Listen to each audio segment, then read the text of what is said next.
This is Wild Florida, and there are so many things to do here, from airboat ride, Gator Park, as well as a full drive-thru safari. And if you're thinking about heading to Wild Florida, I'll go through all of the details to help you decide if it would be worth it for you and your family. So let's get into it. Wild Florida is a family-run animal park that is located in Kenansville, Florida, which is just under an hour south of the major theme parks in Orlando. We visited on a beautiful Saturday morning and purchased our tickets online and got reservations for the very first airboat ride of the day, which is at 9 a.m.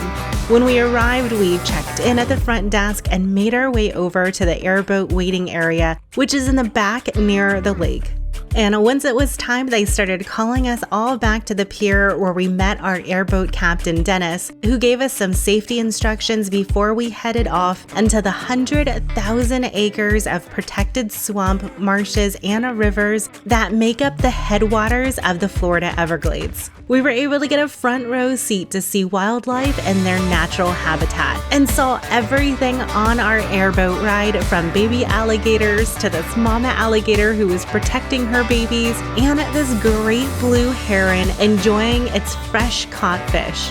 If you are thinking about adding the airboat ride to your day, they do say that the 9 a.m. time slot is the best one to do during the summer months, and noon is the best slot in the winter if you want to see the most animals during your trip.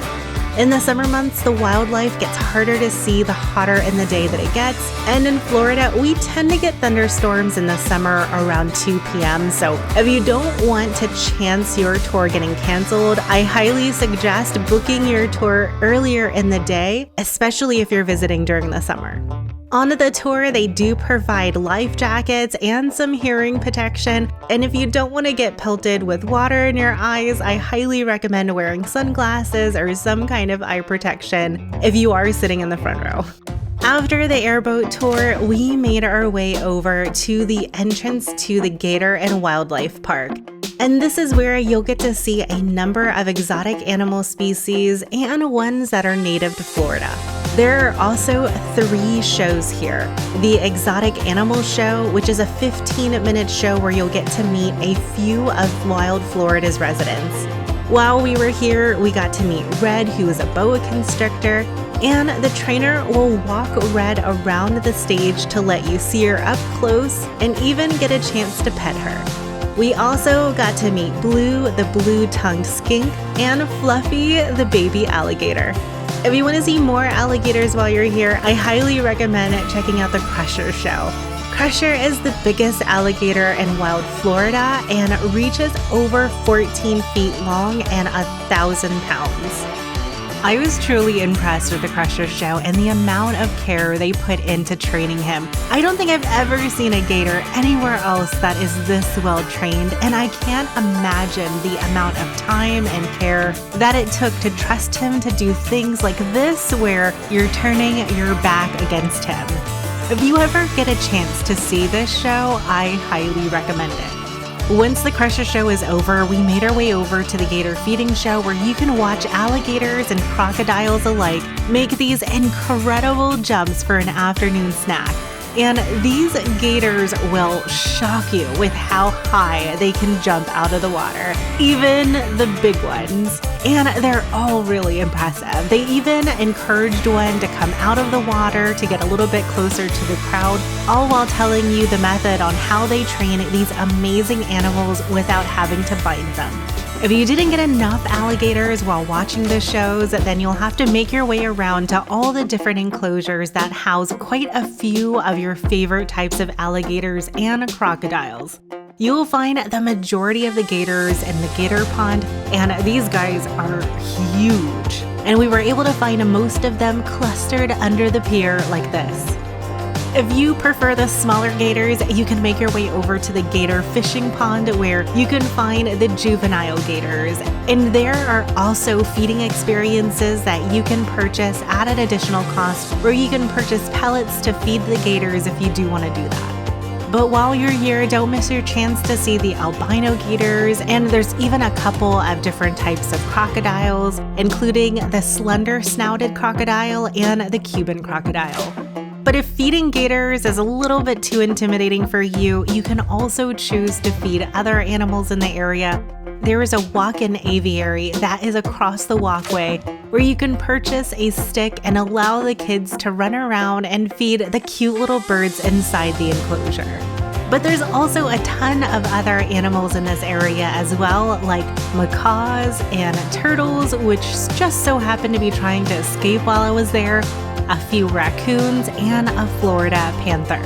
They even have a petting zoo located on the far end of the park where you can pay to pick up an ice cream cone filled with treats to feed the many different goats that were eager to come up to you. And they were all just so cute.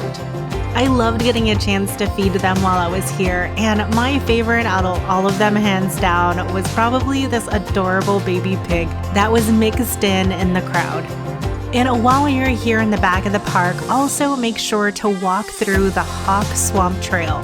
The swamp was pretty dry when we came, but it's a beautiful trail that goes through some amazing cypress trees. When you make your way back towards the front of the park, you'll come across some exotic animals like snakes, the African crested porcupine, wallabies, lemurs, and so many more. They even have quite a few sloth enclosures, and speaking of sloths, there are a ton of add-on experiences that you can do while you're here. And if you ever wanted to get close and personal with an adorable sloth, there's a couple of different encounters, like the sloth encounter where you can step up and pet a sloth, and there's also a VIP sloth encounter where you can even hold one. They list all of their different encounters on their website, but some of them include the giraffe painting experience, Dine with Crusher, where it looks like you could dine with Crusher inside of his enclosure, which might be a little too close for comfort for me. There's also close encounters with lemurs, capybaras, and others. If you do plan on staying in the park for a while, they do have the Chomp House where you can pick up a quick hot meal, some drinks, and even a frozen treat while you're here.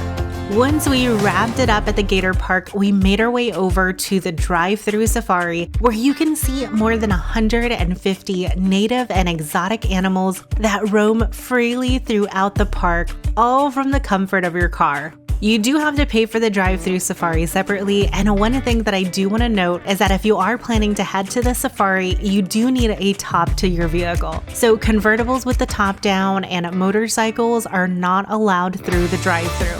It took us about an hour to drive through the entire safari, and it was really fun to be able to see everything from these adorable baby cows to these amazing longhorns, but there was also zebras, camels, buffaloes and bison, deer, antelope, and this incredibly energetic emu that wanted to say hi to every family that came through. And apparently was not a very big fan of tires, since he could be found pecking all of the car tires that passed him by, which was not very nice.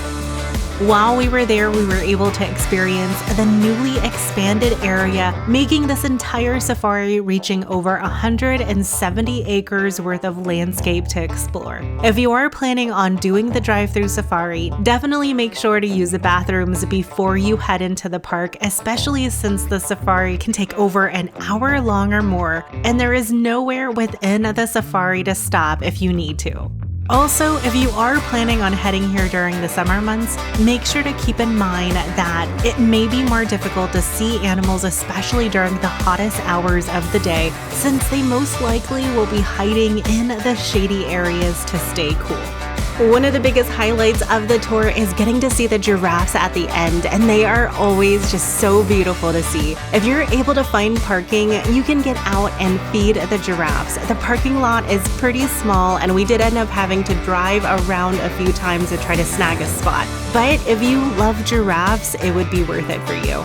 It does cost $5 for 3 pieces of lettuce, and the giraffes are so cute that you'll want to make sure that you have your phones and cameras out and ready before you step up to the platform. If you didn't get enough alligators and animals during this video, then you'll want to check out my other video on Gatorland that just popped up on the screen. Gatorland is another family-owned gator park that has over 2,000 live gators, and I'll walk you around the entire thing. Until next time, everyone, I hope you have an amazing day and go out and enjoy some Florida sunshine. Okie dokie.